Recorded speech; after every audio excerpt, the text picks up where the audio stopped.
Muita paz a todos. Se inscrevam no canal da TV Chico Xavier e conheça o que é o Espiritismo. Dê o seu like e compartilhe os nossos vídeos. Conteúdos genuinamente espírita. Socorrer o encarnado e socorrer o desencarnado. São dois trabalhos aí. Como é que se faz o trabalho de desobsessão nesse momento? Já que existe uma mulher totalmente possuída e tratar o possuidor, digamos assim, o obsessor, para que se cure das fobias que presentemente a assaltam, como reflexo da mente dele, que se vê apavorado diante das realidades do espírito. E é necessário, então, o afastamento dos fluidos que envolvem a mulher, assim como a coluna abalada pelo braço constringe que ela era. Ele vai fazer uma metáfora, né? Quando há uma coluna, uma parede cheia, né, de mato ou de era mesmo, precisa ser trabalhado para limpeza. E nesse ínterim, os condutores obedecendo às determinações do mentor do trabalho, chamava-se Clementino, tu tem o Raul Silva, que é o mentor, que é o dirigente do trabalho.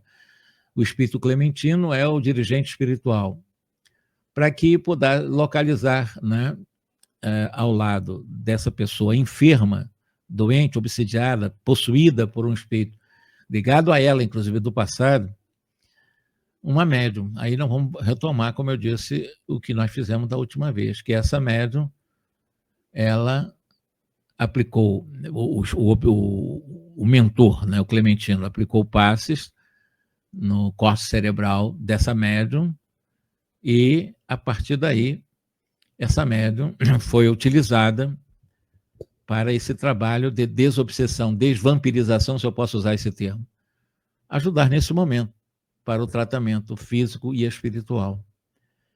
E o André Luiz percebeu que essa médium de nome Eugênia, quando está fora do corpo, né, ela mantinha-se próximo desse corpo, uma distância de alguns centímetros apenas, né, enquanto amparado pelos amigos que assistiam esse trabalho.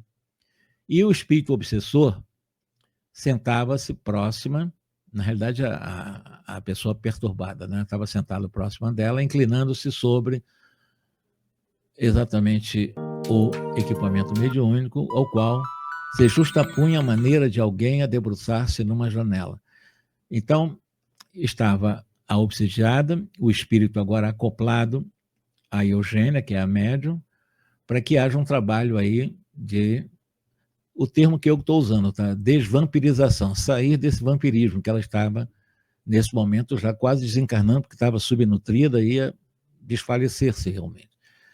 E ante esse quadro, o André Luiz, ele recordou as operações do que acontece, por exemplo, no mundo vegetal, em que uma planta ela vai se desenvolvendo à custa de outras plantas, dentro de um parasitismo muito grande, e ele compreendeu que aquela associação poderia ser comparada a um sutil processo de, ele chamou de enxertia neuropsíquica, tal a gravidade do assunto. Mas, no caso, é uma enxertia neuropsíquica no momento de uma psicofonia.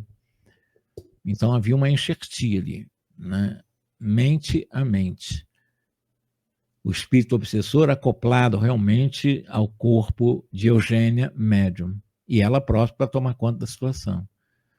Então, ela começou a suspirar, né? Ele chama aqui suspiro de alívio, desprenderam-se do tórax dela, né? Ela mostrava-se um pouco agitada. E o André Luiz percebeu que havia leves fios brilhantes que ligavam tanto a fronte da médium, a Eugênia, que estava desligada do corpo físico, ao cérebro desse espírito obsessor ou vampirilo que estava prejudicando uma das pacientes desse trabalho. Porque eu lhe dirigisse um olhar de interrogação e de bastante estranheza, Aulos explicou o seguinte: olha, André, esse é o fenômeno da psicofonia consciente, ou trabalho dos chamados médiuns falantes. Embora senhoreando as forças da médium, esse vampiro, esse hóspede enfermo, né, permanece controlado por ela. Ela, como médium, em transe, controlando as manifestações dele, né? Através exatamente das correntes eletromagnéticas, das correntes nervosas, através da qual ela, Eugênia, estará permanentemente informada quanto àquilo que ele vai falar, aquilo que ele está dizendo, aquilo que está mentalizando, aquilo que ele pretende dizer, para ela ter o controle sobre ele.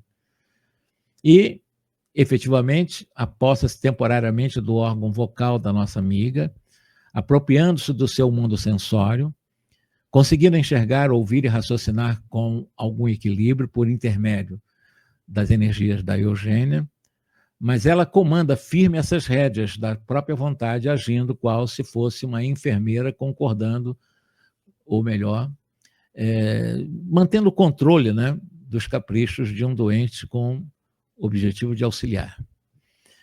E esse capricho, porém, deve ser limitado, segundo o que ele diz aqui, porque consciente de todas as intenções do companheiro infortunado a quem empresta, nesse momento, seu corpo, ela reserva o seu direito de corrigi-lo em qualquer inconveniência. Seja